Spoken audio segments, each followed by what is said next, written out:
Yeah, just a quick review of the book, Dumbbell Exercises for Women. Shape your body, strengthen your mind, a guide to effective dumbbell training, targeted workouts, and sculpting techniques for women. So the book's divided up into 6 chapters. I'll go over each briefly, just give you a good idea what's in the book. The first one is dumbbell training for women. Basically discuss the benefits of dumbbell training. The second chapter is understanding dumbbell exercises. And here they go into things like safety and choosing dumbbells. The third one is total body workouts. Just divide them up into different kinds of workouts. So one is like an upper body workout. There's about 10 exercises. Exercises like flies, rows, lateral raises. Then they have a lower body workout. I think it's about 11 exercises. And various squats and lunges. Then they have a core workout, also has like 11 exercises. Things like sit-ups and planks, good to strengthen the core. And then they have full body workouts, and there's about 10 exercises there. Some of the exercises are like the clean and jerk, mountain climbers, that kind of stuff. Exercises where you're working a lot of muscles at one time, so that's why it's like the full body workout. Then chapter 4 is a targeted workout. They have specific areas for you to work on, like for instance, your arms and shoulders. There's exercises specifically for that if you want to, get to that specific area in shape, or like your legs and glutes. If you really want to work on that, there's targeted workouts for that. Then there's sculpting techniques. They also talk about things like plyometrics, supersets, kind of advanced techniques there. Mindful training is chapter 6, and here they talk about visualization and breathing techniques. So yeah, all in all, I'd say if you want to, if you don't want to go to the gym, you don't really like resistance bands, like aerobics classes, all that kind of stuff, probably dumbbells would be a good choice. And if you just want to work at home, something you can have a little space at home, to do your exercises in, doesn't really require a lot of space in your house. I think this is a good book because it's pretty complete. It has a lot of exercises in it. The only thing I want to add is if, let's say, you start exercising, sometimes people have trouble with their shoulder, like particularly their rotator cuff. There is a book I'd recommend for that if you do run into trouble. Or if you have shoulder problems and you don't want to do any upper body exercises, strengthening your rotator cuff is almost kind of a cure-all for any kind of shoulder pain. Basically because your shoulder is a shallow ball and socket joint, and the rotator cuff is the main stabilizer of it. Basically, the shoulder relies heavily on muscular support.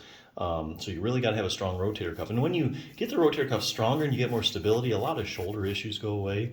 So if you want to prevent a problem, or if you have a nagging issue in your shoulder or a rotator cuff problem that's keeping you from doing dumbbell exercises, I think this is a good one to check out. Very briefly, just goes into what is the rotator cuff? A lot of people don't know what it is. Group of 4 muscles. The book is very, has a lot of pictures, very visual. If you're a visual learner, it's good for that. It's not really dry reading at all. So if you ever have a torn rotator cuff, it has this great question and answer section. Like, what are the symptoms of a rotator cuff tear?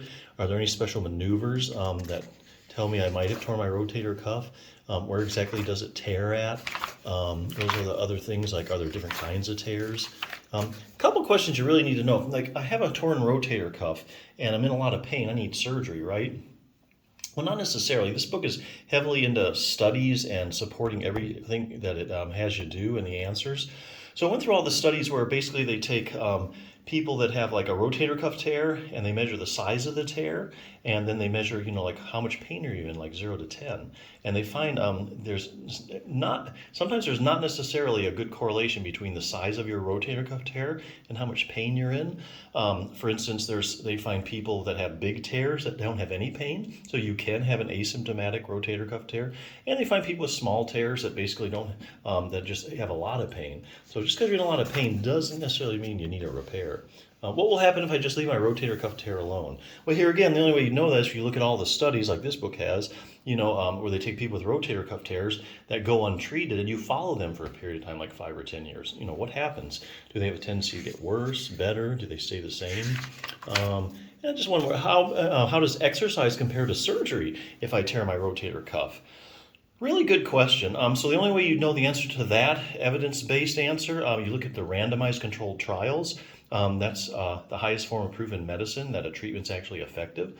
So basically, that's where you're taking, say, 100 people with rotator cuff tears, 50 you're randomly assigning to exercise, 50 you're randomly assigning to surgery, and then you follow them for 6 weeks, 6 months, even a couple of years, 2 or 3 years, and see who does better, the people that have surgery or exercise.